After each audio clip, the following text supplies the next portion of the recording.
All right, the mop continuously leaves streaks. The vacuum doesn't really clean anything. I have it here for the garage. And long story short, it is quite a disaster. It constantly streaks.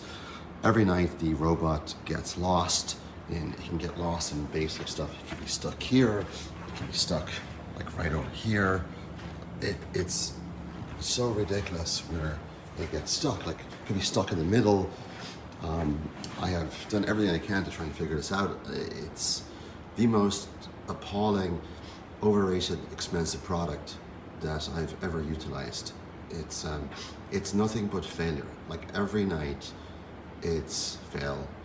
something fails, gets lost, has some error, can't clean. I mean, look at the streaks it leaves. These are the patterns, and it has the proper